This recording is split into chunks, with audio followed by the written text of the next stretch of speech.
বানু মখজুমিয়া গোত্রের এক নারী চুরিতে ধরা পড়ল। সাহাবারা বললেন, নবী, মদিনার সবচেয়ে ভ্যারি প্রেস্টিজিয়াস এন্ড ডিগনিফাইড ফ্যামিলির মেয়ে, আপনি হাত কাইটেন না, কারণ ইসলামের নিয়ম চুরি করলে কি কেটে দাও। বিশ্বনবী বললেন, বলো কি, হাত না কাটার জন্য তোমরা আমাকে রেকমেন্ড করছো? এটা আল্লাহর আইন, পৃথিবীর কেউ রেকমেন্ড করলো শোনার ক্ষমতা আমার নাই, কারণ আইনটা দিয়েছে কে? লাউ কানাত ফাতিমাতু বিনতি মুহাম্মাদিন সারাকাত লাকাতা মুহাম্মাদুন ইয়াদাহা। আরে বনু মাকসুমিয়া মেয়ে তো দূরের কথা, আমার কলিজার টুকরা ফাতেমাও যদি আজ চুরিতে ধরা পড়তো, তার হাত কেটে দিতে আমি 1 মিনিটও দেরি করতাম না। দিস ইজ ইসলাম। এই হচ্ছে ওমরে ফারুকের মানাকিব। এরকম ওমরে ফারুক কয়টা লাগবে? আওয়াজ করে বলতে হবে, কয়টা লাগবে? একটা লাগবে। এই সাইয়েদনা ওমরে ফারুক মদিনার প্রথম চিফ জাস্টিস ছিলেন। সর্বপ্রথম উনার পরামর্শে সাইয়েদনা আবু বকর রাদিয়াল্লাহু তাআলা আনহু কোরআনকে সংকলন করেছেন। আমরা এই যে কোরআন পড়ি 30 পারা, এমদাদিয়া লাইব্রেরির 114টা সূরা, কত সুন্দর সন্নিবেশ করা হয়েছে, এখানে সাজানো হয়েছে। আল্লাহর হাবিব সাল্লাল্লাহু আলাইহি ওয়াসাল্লামের সময় কি এরকম কোরআন ছিল নাকি? ছিল না। খেজুর পাতার মধ্যে, গাছের বাকলের মধ্যে, ওটের বড় হাড্ডির মধ্যে আর পাথরের মধ্যে খোদাই করা কোরআন ছিল। সাইয়েদনা আবু বকরের সময় রাদিয়াল্লাহু তাআলা আনহুর সময় যুদ্ধ হলো, 70 জন হাফেজ সাহাবী ইন্তেকাল করলেন। সাইয়েদনা আবু বকর রাদিয়াল্লাহু তাআলা আনহুকে ডেকে ওমরে ফারুক বললেন, ও আবু বকর, এইভাবে হাফেজে কোরআন সাহাবীরা যদি দুনিয়া থেকে বিদায় হয়ে যায়, আল্লাহর কোরআনও তো বিদায় হয়ে যাবে। আমার পরামর্শ হলো, আপনি সব বয়োজ্যেষ্ঠ সাহাবীদেরকে একসাথে করে কোরআনের সব কাগজগুলোকে একসাথে করে একটা নির্ধারিত কপির মধ্যে কোরআনকে সংকলন করে ফেলেন। সাইয়েদনা আবু বকর বললেন, যেটা আমার নবী করে না, এটা আমি কেমনে করি? কিন্তু ওমরে ফারুক নাছোড়বান্দা বলে না, এটা করলে কোনো খারাপ হবে না, ভালোই হবে। মুসলিম উম্মার জন্য এক জায়গায় কোরআন সন্নিবেশিত থাকবে, আপনি করেন। সাইয়েদনা আবু বকর রাজি হয় না, ওমরে ফারুকও ছাড়ে না। ওমরে ফারুক বলতে বলতে বলতে বলতে এমন ভাবে সাইয়েদনা আবু বকর রাদিয়াল্লাহু তাআলা আনহুকে ধরলেন, সব শেষে সাইয়েদনা আবু বকর ওমরে ফারুকের কথায় কোরআন সংকলনে রাজি হয়ে গেলেন। পড়েন সুবহানাল্লাহ। উনি বললেন, ওমর যখন আমাকে বারবার বুঝাতে লাগলো, আল্লাহ তাআলা আমার হৃদয়টা ওমরের কথা শোনার জন্য খুলে দিলেন। আল্লাহ তাআলা কেমন যেন আমাকে ইলহাম করলেন, আবু বকর করো, এই কাজের মধ্য দিয়ে আমি আমার কোরআনকে গোটা বিশ্বে জীবিত রেখে দেব। This is Omar. এই যে আমরা হিজরি সনের যে আমরা গণনা করি, এই হিজরি সনের প্রবর্তক হচ্ছে সাইয়েদনা ওমরে ফারুক। সাইয়েদনা ওমরে ফারুক এই হিজরি সনের গণনা শুরু করেছেন। সাহাবারা বলল, আমিরুল মুমিনিন, খ্রিস্টানদের ঈসাই সন আছে, আমাদের মুসলমানদের কোনো সন নাই। আমাদের একটা সন থাকলে আমাদের জিজিয়া নিতে, আমাদের যাকাতের টাকা উত্তোলন করতে অনেক সুবিধা হবে। ওমর ফারুক বললেন, তাহলে কোন সালকে হিজরি, কোন সালকে মুসলিম সাল হিসেবে আমরা ঘোষণা দিতে পারি? একজন বলল, আমার নবী যেই সালে জন্মগ্রহণ করেছেন ওই সালে। ওমর ফারুক বললেন, না, আমার নবীর জন্ম আমাদের জন্য খুশির দিন, কিন্তু এটা আমাদের জন্য প্রেরণা নয়, প্রেরণা নবীর কাজে, ঠিক কিনা? আরো কিছু সাহাবারা বলল, তাহলে যেই সালে আমার নবী ইন্তেকাল করেছে ওইটারে প্রথম সাল ধরেন। ওমর ফারুক বললেন, না, যেদিন তিনি ইন্তেকাল করেছেন এটা আমাদের দুঃখের দিন, এটা আমাদের প্রেরণা নয়। আমাদের প্রেরণা হচ্ছে বিশ্বনবীর ত্যাগ, তিতিক্ষা আর কাজের মধ্য দিয়ে। জোরে কোন ঠিক কিনা? ওমর ফারুক বললেন, যেদিন বিশ্বনবী ইসলাম রক্ষায় নিজের মাতৃভূমি ছেড়ে মক্কা থেকে মদিনায় গিয়েছেন, ওই দিনটাকে হিজরি প্রথম দিন ধরে আমরা হিজরি সাল গণনা করে শুরু করে দিব। ওইটাই হচ্ছে হিজরি সন। সেখান থেকে হিজরি সনের প্রবর্তন করেছেন সাইয়েদনা ওমর ফারুক রাদিয়াল্লাহু তাআলা আনহু। এই যে স্টেট গভর্নমেন্ট, এই যে প্রিজন, জেলখানা, ক্যান্টনমেন্ট, সচিবালয়, গণভবন, বঙ্গভবন, মুক্তিযোদ্ধাদের ভাতা, রাষ্ট্রীয় ভাতা, এই সব নিয়ম কানুন সাইয়েদনা ওমর ফারুক তার রাষ্ট্রীয় আমলে তিনি নিজে করেছেন। চিল্লায় পড়েন আল্লাহু আকবার। মুসলমানদের আলাদা কারেন্সি, নিজস্ব মুদ্রা ব্যবস্থা নিজে চালু করেছেন। সৈনিকদের মধ্যে যারা বিবাহিত, প্রতি 6 মাস অন্তর অন্তর 1 মাসের ছুটি কাটাতে তারা ফিরে আসবে, সাইয়েদনা ওমর ফারুক চালু করেছেন। চিল্লায় আওয়াজ করে পড়েন আল্লাহু আকবার। এই যে আমরা 20 রাকাত সালাতুত তারাবি পড়ি রমাদানে, পড়েন না আপনারা? এটা সাইয়েদনা ওমর ফারুক চালু করেছে। সুবহানাল্লাহ পড়তে পারলেন না? কোরআনে মোট 22টা আয়াত আছে যেখানে সাহাবারা ইনডিসিশনে ভুগছিলেন।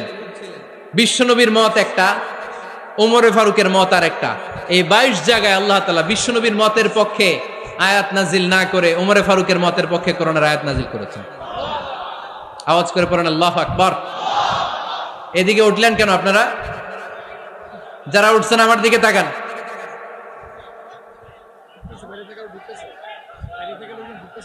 কিছু ভিতরে ঢুকতেছে, কিছু বাইরেতেছে না?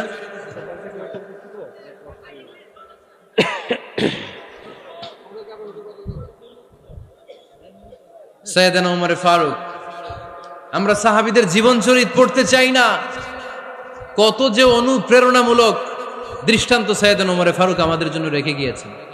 ওমর ফারুক যখন খলিফা, দিনের বেলায় যদি রাষ্ট্রে কোনো নিয়ম জারি করতেন, দিনের বেলায় জনগণকে কোনো বিষয়ে যদি নিষেধ করতেন, রাত্রে বেলায় খাওয়ার সময় ফ্যামিলি মেম্বারদের সবাইকে বলতেন, এই দিনের বেলা আমি জনগণকে এই কাজ করতে নিষেধ করেছি, তোমরা আমার ফ্যামিলি মেম্বার, খবরদার তোমরা এই কাজ করো না। জনগণ করলে যতটুকু শাস্তি, তোরা করলে পাবি ডবল শাস্তি। সুবহানাল্লাহ কইবেন না? আমাদের নেতারা ওই বাড়ির বিচার করে, ওই বাড়ির মাইয়ার বিচার, ওই বাড়ির পোলার বিচার, নিজের পোলা গাঞ্জা টানে, আছে না নাই? নিজের মেয়ে অপরাধ করে, আছে না নাই? কি নেতা ছিলেন ওমর ফারুক! আগে নিজের ঘর সামলিয়েছেন, আগে নিজেকে সামলিয়েছেন, নিজের ঘর ঠিক করেছেন। বলেছেন জনগণ করলে যত বেদ, তোরা করলে double Veda. This is call leader, ঠিক কিনা? এক বাবা এসে বললেন, ওমর ফারুক আমার ছেলে কথা শোনে না, বেয়াদব। ওমর ফারুক ছেলেরা ডাকলেন, বাবা তুমি তোমার আব্বাজানের কথা শোনো না, এটা তো কবিরা গুনাহ। ছেলে বলে, ওমর ফারুক সব দায় দায়িত্ব আল্লাহ ছেলে মেয়েদেরকে দিয়েছে, বাবা মাকে কোনো দায়িত্ব দেয় নাই। ওমর ফারুক বললেন, অবশ্যই দায়িত্ব দিয়েছে। তাহলে বলেন আমার বাবার দায়িত্ব কি? উনি বললেন, প্রাইমারিলি প্রথমত 3 দায়িত্ব। আইয়ান তাকিয়া উম্মা, পৃথিবীর প্রতিটি বাবার উচিত ছেলেদের মেয়েদের জন্য ভালো মায়ের ব্যবস্থা করা। 2 নম্বরে আইয়ুহসিনা ইসমা, সুন্দর তার একটা নাম রেখে দেয়া। 3 নাম্বার ইউআল্লিমাহুল কিতাব, তার আল্লাহর কিতাব শিক্ষা দেওয়া। এবার ছেলেকে আমার আব্বা 3টার একটাও করে নাই। এবার ওমর ফারুক রেগে গেলেন, বাবার কাঁধে ধরলেন, বললেন তুই ছেলের জন্য বিচার নিয়ে আসলি, তোর 3টা দায়িত্বের একটাও তুই পালন করিস নাই। ছেলে বলে, আমিরুল মুমিনিন আমার মা নর্তকী, আমার মা মাজুসি, আমার মায়ের মধ্যে কোনো আদব কাদব নাই, সুন্দরী দেখে আমার মারে বাবা বিয়ে করছে, আমার মায়ের কাছ থেকে জীবনে কিছু শিখি নাই। 2 নাম্বার সাম্মানি খানফাসা, আমার বাবা আমার নাম রেখেছে চামচিকা। কি নাম রাখছে? এটা নাম হইলো একটা, এরকম উল্টাপাল্টা নাম আছে না নাই? না, এগুলো রাখবেন না। আব্দুল্লাহ রাখবেন, আব্দুর রহমান রাখবেন, আর একটা কি বলছি আজকে? হুযাইফা রেখে দিয়েন, পারবেন? ওয়ালাম ইউআল্লিমনি হারফাম মিন কিতাবিল্লাহ আমিরুল মুমিনিন, শুধু তাই না, আল্লাহর কোরআনের একটা অক্ষর আমার বাবা কোনোদিন আমারে শিক্ষা দেয় নাই। ওমর ফারুক রেগে গেলেন, এবার বাপের কান্দে দইরা মারতে শুরু করলেন। তুই পোলার নামে বিচার নিয়ে আইছিস, তোরে মার দিমু আগে। এরকম নেতার দরকার আছে না নাই? মদিনায় এক লোক তার বউরে রাগের চোটে 100 তালাক দিয়ে ফেলছে। কয় তালাক দেয়ার নিয়ম? কয়টা দিছে? কয়টা? এবার স্ত্রী কাঁদতে কাঁদতে এসে বলে, আমিরুল মুমিনিন দেখেন, আমার স্বামী আমারে রেগে মেগে 100 তালাক দিচ্ছে। ওমর ফারুক বললেন, দইরা নিয়ে এটারে। নিয়ে আসা হলো। ওমর ফারুক বললেন, কয়টা তালাক দিয়েছ? কয় 100টা। কেন দিছ? কয় মাথা গরম আছিল। এরকম আছে না? তালাক দেওয়ার সময় সব তালাক, তুই তালাক, তোর মা তালাক, তোর বোন তালাক, সব তালাক। তালাক দিবে ওয়াইফ রে, দিতেছে সবাই রে। তো ওমর ফারুক বললেন, দিবে 3টা, 100টা দিলা কেন? কয় মেজাজ গরম ছিল। কয় দাঁড়া, আত-তালাকু মিন শাআইরিল্লাহ, তালাক হচ্ছে আল্লাহর দেয়া বিধানের একটা নিদর্শন, এটা নিয়ে তুই খামখেয়ালি করলি। আমার রায় শোন, আমার রায় হচ্ছে 3 তালাকে তোর বউ তালাক, বাকি 97 তালাক তোর পিঠের উপরে পড়বে। এরকম বিচারের দরকার আছে না নাই? এরকম দৃষ্টান্তমূলক বিচার যদি বাংলার জমিনে দেয়া হতো, আর কোন নারী ধর্ষিতা হতো? আর কোন নারীকে অ্যাসিড মারা হতো? আর কোন নারী যৌতুকের জন্য কান্না করত? একটা আমল লাগবে, বেশি না। মক্কা, মদিনা, এই 7 জায়গায় 7 জন গভর্নর পাঠিয়েছেন, তাদের থেকে তথ্য নিতেন। এই গভর্নর সিস্টেম উনি বানিয়েছেন। সাইয়েদনা আমর ইবনে আল-আস রাদিয়াল্লাহু তাআলা আনহুকে পাঠিয়েছেন মিশরে। মিশরে একটা দৌড় প্রতিযোগিতা হতো। মিশরি বলে, আমার মাল্লা কেন? তুমি খেলায় পারো না, আমারে মাল্লা কেন? কয় আনা ইবনুল আকরামিন, আমি গভর্নরের পোলা। আমি যা বলবো এটাই হবে, আমার উপরে কথা নাই। মিশরি ওইখানে আর ঝগড়া বাঁধায় নাই, মনে দুঃখ নিয়ে মদিনায় চলে আসলেন। এসে বললেন, আমিরুল মুমিনিন, আপনি আমর ইবনুল আস রাদিয়াল্লাহু তাআলা আনহুকে মিশরের গভর্নর বানিয়ে পাঠিয়েছেন।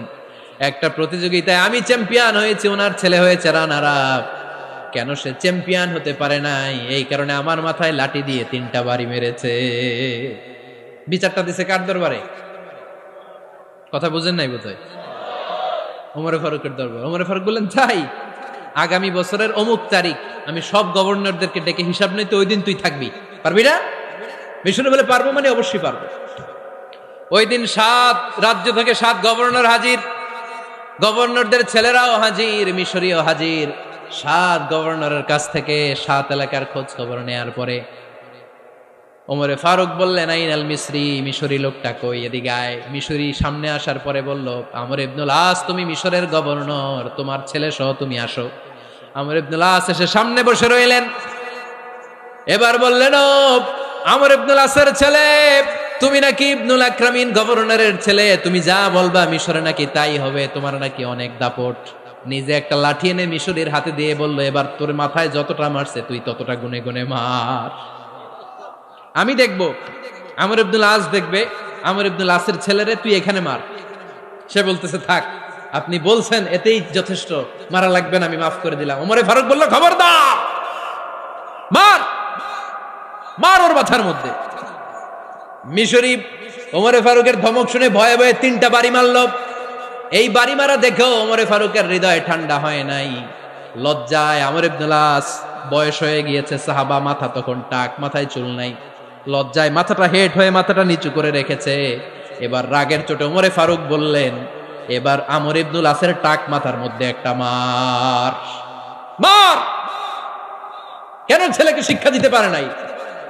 ইয়া আমর ইবনুল আস, মাতা জাআলতুমুন নাস আবিদা, জনগণ তাদেরকে দেখভাল করার জন্য তোমাদেরকে পাঠানো হয়েছে, তাদের উপর কোনো অত্যাচার করার জন্য নয়। চিল্লায় বলেন ঠিক কি না? এরকম নেতা কয়টা লাগবে? কয়টা? ওই নেতার নাম কি? ওমর। হা হুয়া ইয়াতি ওমর। 22 জায়গায় বিশ্বনবী কয় একটা, ওমরে ফারুক বলে আর একটা। আল্লাহ বলে, বিশ্বনবী আপনার পক্ষে আমি আয়াত নাজিল করতে পারলাম না, আমি ওমরের পক্ষে নাজিল করে দিলাম। বিশ্বনবী বলতেন, ইন্নালি কুল্লি উম্মাতিন মুহাদ্দাস, সব উম্মতের মধ্যে, সব নবীর উম্মতের মধ্য থেকে একজন করে আল্লাহ তাকে মুহাদ্দিস বানাতো। মুহাদ্দিস না, মুহাদ্দাস। মুহাদ্দাস মানে এমন লোক যিনি যা ভাবতো ওই ভাবনাটাই আল্লাহ আয়াত হিসেবে নাজিল করে দিতেন। বিশ্বনবী বলেন, আমার উম্মতের মধ্যে মুহাদ্দাস হচ্ছে সাইয়েদনা ওমর। মদিনার সবচেয়ে বড় মুনাফিকের নাম আব্দুল্লাহ ইবনে উবাই ইবনে সালুল, সব মুনাফিকদের সরদার। কিন্তু এই মুনাফিকের ছেলেটা হলো পাক্কা ইমানদার। এই ছেলের নাম হলো আব্দুল্লাহ। আওয়াজ করে বলেন, ছেলের নাম কি?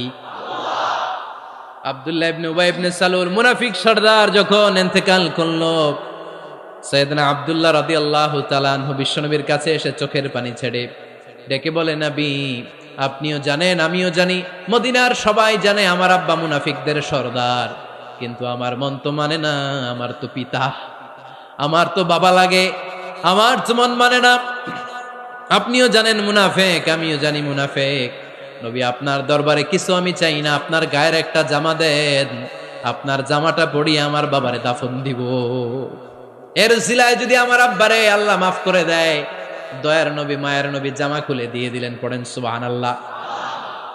আব্দুল্লাহ রাদিয়াল্লাহু তাআলা আবার আবদার চললেন, নবী জানি আমার বাবা মুনাফিক, কিন্তু আমার তো বাবা, আপনার দরবারে ফরিয়াদ, আপনি নিজে যে আমার বাবার জানাজার নামাজে ইমামতি করবেন। দয়ার নবী মায়ার নবী জানাজার নামাজে যেতে চাইলেন। ওমরে ফারুক বললেন, নবী না, খবরদার, আপনি উবাই ইবনে সালুলের জানাজায় যাবেন না। বিশ্বনবী জোর করে যেতে চাইলেন। সাইয়েদনা ওমরে ফারুক বিশ্বনবীর জামা পেছন থেকে টেনে ধরলেন। আল্লাহু আকবার।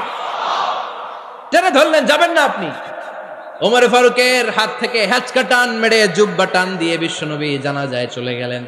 রব্বুল আলামিন আয়াত নাজিল করলেন, ইস্তাগফির লাহুম আও লা তাস্তাগফির লাহুম ওয়া ইন তাস্তাগফির লাহুম ৭০ মাররাতান ফালান ইয়াগফিরাল্লাহু লাহুম। নবী গো, একবার নয়, দুইবার নয়, 70 বারও যদি এই মুনাফিকের জন্য আপনি ক্ষমা চান, তার জন্য ক্ষমা নাই, তার জন্য আছে জাহান্নাম। ওয়ালা তাকুম, আপনি যাবেন না আলা কবরি, কখনো তাদের জানাজায় যাবেন না। এই যে একটা ভুল করে ফেলছেন, এটা এইবারই শেষ, এরপরে আর যাবেন না। সাইয়েদনা ওমর ফারুকের পক্ষে আল্লাহ তাআলা কোরআনের আয়াত নাজিল করে দিলেন, চিল্লায় পড়েন আল্লাহু আকবার। এভাবে 22টা জায়গায় ওমর ফারুক যা বলেছে, এটা নিয়ে একটা আলাদা আলোচনা হইতে হবে, আলাদা একটা আলোচনা লাগবে যে 22টা আয়াতে আল্লাহ তাআলা বিষ্ণুবীর পক্ষে কোরআনের আয়াত নাজিল না করে সাইয়েদনা ওমর ফারুকের পক্ষে আয়াত নাজিল করেছেন, চিল্লায় পড়েন সুবহানাল্লাহ। ওই ওমর ফারুককে আমাদের মডেল বানানোর দরকার আছে না নাই? ওই ওমর ফারুকের জীবনী আমাদের ছেলে মেয়েদেরকে পড়ানোর দরকার আছে না নাই? আমাদের ভবিষ্যৎ প্রজন্ম এগুলো জানে না। ওরা সালমান খান দেখে বড় হয়, ওরা শাহরুখ খান দেখে বড় হয়, ওরা ঋত্বিক রোশনকে দেখে বড় হয়, ওরা মনে করে যে এরাই বড় সুপার হিরো। আমাদের যে কত বড় সুপার হিরো আছে এরা জানেই না। নতুন প্রজন্মের কর্ণকোহরে সাইয়েদনা ওমর ফারুকের ইতিহাস পৌঁছে দেওয়ার দরকার আছে না নাই? ওমর ফারুকের ইন্তেকালের ঘটনাটা বলেই আমরা মোনাজাতের দিকে যাব। শুনবেন? শুনতে যান? উনি স্বপ্নে দেখলেন একটা লাল মোরগ ওনাকে 3টা ঠোকর মেরেছে। কয়টা? উনি জুমার নামাজে, জিলহজ মাসের শেষ সপ্তাহে জুমার নামাজে বললেন যে একটা লাল মোরগ 3টা ঠোকর মেরেছে। মুগীরা ইবনে শুবা রাদিয়াল্লাহু তাআলা আনহুর দাস আবু লুলু আল মাজুসি, এই লোকটা খঞ্জর বানাতে পারত। মুগীরা রাদিয়াল্লাহু তাআলা আনহুর দাস। মুগীরা প্রতিদিন 4 দিরহাম করে চার্জ করত, যেহেতু দাস। সে এসে বিচার দিল, আমিরুল মুমিনিন, মুগীরা আমার থেকে বেশি টাকা চায়, জুলুম করে। ওমর ফারুক বললেন, তাই? তুমি কি কাজ জানো? বলে, আমি খঞ্জর বানাতে জানি। বাড়ি কই? পারস্য। আরে তুমি খঞ্জর বানাতে জানলে তো 4 দিরহাম অনেক কম, সে তো আরো বেশি টাকা নেওয়া দরকার ছিল তোমার থেকে। আবু লুলুর এই কথা পছন্দ হয় নাই। সে কয়, ওমর তুমি সবারে দয়া দেখাও আর আমার ক্ষেত্রে কঠিন নিয়ম বানাইলা, দাঁড়াও এই নিয়ম তোমারে আমি দেখাবো। এই রাগে সে বাড়িতে যে একটা খঞ্জর বানালো। কি বানালো? খঞ্জর চিনেন? ছোট্ট ছুরি। কিছুদিন আগে ওমানের সুলতান কাবুস ইন্তেকাল করেছে, জানেন আপনারা? ওনার এই কোমরের মধ্যে খঞ্জর থাকতো, ছবিতে দেখছেন? আরব শায়েখ যারা সুলতান আমির, কোমরে কি থাকে? ছোরা থাকে, খঞ্জর। সে বাসায় যে একটা খঞ্জর বানালো, যেই খঞ্জরের 2 মাথা, লাহু রাসান ওয়া মাকবাদাতুহু ফি ওয়াসাতি, আর ধরার হ্যান্ডেলটা মাঝখানে, এদিকেও ছুরি এদিকেও ছুরি, যাতে এইভাবে মারা যায়। সে ধার দিতে লাগলো আর বলল, ওমর দাঁড়াও, তোমারে আমি দেখাবো। ওমর ফারুক মসজিদে নববীর ইমাম, ফজরের নামাজের সময় এ আবু লুলু আল মাজুসি বুরনুস পরে, চাদর পরে, লুকিয়ে লুকিয়ে, সে অগ্নি উপাসক, মুমিন নয়। ওমর ফারুককে অ্যাটাক করার জন্য গেলেন মসজিদে নববীতে। ওয়াকানু ইউসাল্লুনা বিগালাস, তখন ওনারা অন্ধকারে নামাজ পড়তেন। নামাজের সময় যখন হলো, লুকিয়ে লুকিয়ে প্রথম কাতারে ওমর ফারুকের পিছনে মুয়াজ্জিনের পাশেই দাঁড়ালো, হাতে খঞ্জর। একামত হলো, ওমর ফারুক সালাত শুরু করলেন, ফজরের সালাত, আল্লাহু আকবার। নামাজ শুরু করলেন, সূরা ফাতিহা বললেন। আরেকটা সূরা যখন পড়তে যাবেন, in the mean time Abu Lulu এই খঞ্জর নিয়ে ওমর ফারুকের বুকের মধ্যে 3টা স্টেবিং করলেন। একটা মারলেন নাভির নিচে, মারার সাথে সাথে পাকস্থলী কেটে গেল। আরেকটা মারলেন পাজরে, পাজর ছিঁড়ে গেল। 3টা মারার পরে ওমর ফারুক বললেন, কাতালানি আল কাল, এক কুকুর আমাকে মেরে ফেলেছে। পেছন থেকে এক সাহাবীকে টান মেরে সামনের দিকে নিয়ে গেলেন, তুমি নামাজের ইমামতি করাও। আর ওমর ফারুককে বাকিরা ধরাধরি করে পেছনে নিতে আরম্ভ করলেন। আর এই আত্মাই আক্রমণ যে করেছে, সে কাতারের মাঝখান দিয়ে যেতে আরম্ভ করলো আর 2 দিকে ছুরি মারতে আরম্ভ করলো। 13 জন সাহাবীর গায়ে ছুরি মেরেছে, 7 জন সাহাবা স্পট ডেথ, জায়গায় মৃত্যু। এই ভয়ঙ্কর অবস্থা দেখে এক সাহাবী বুরনুস, এক ধরনের জুব্বা আছে মাথাওয়ালা, অনেকে জ্যাকেট পরছেন না এরকম মাথাওয়ালা, লম্বা জুব্বা আছে আরবরা শীতে পরে মাথাওয়ালা, এই মাথাওয়ালা জুব্বা বের করে এক সাহাবী জালের মতো তার দিকে উড়ায় মারল। ওই বুরনুসের মধ্যে পেঁচিয়ে আবু লুলু মাটিতে পড়ে গেল আর সুইসাইড করে ফেললো, নিজের বুকে নিজে মেরে আত্মহত্যা। যেই সাহাবীকে ইমামতির জন্য দাঁড় করালেন, উনি ছোট্ট সূরা দিয়ে, প্রথম রাকাতে সূরা আল কাউসার, দ্বিতীয় রাকাতে সূরাতুল ইখলাস দিয়ে নামাজ শেষ। ওমর ফারুক বেহুশ। ওমর ফারুক কি? বেহুশ। সবাই কান্নাকাটি করতেছে, সবাই দেখতে গেলেন, এখন হুঁশ ফিরে না। মুখের মধ্যে, মুখ খুলে রাষ্ট্রের চিকিৎসক মুখের মধ্যে দুধ দিলেন, ওই নাভি দিয়ে দুধ বের হয়ে যায়। পাকস্থলী কেটে ওখান দিয়ে দুধ বের হয়ে যাচ্ছে। তারা বললো ওনারে বাঁচানো সম্ভব না, দেখেন হুঁশ ফিরে কিনা। হুঁশ ফিরলে ওনার পরে কে আমির হবে, উনি যেন প্যানেল ঠিক করে দিয়ে যায়। সবাই তাকিয়েছে ওমরে ফারুকের চোখের দিকে। আল্লাহর মেহেরবানিতে ঘন্টা খানিক পরে উনি চোখ খুললেন। চোখ খোলার পরেই বলেন নাই ও মা আমি মরে যাই।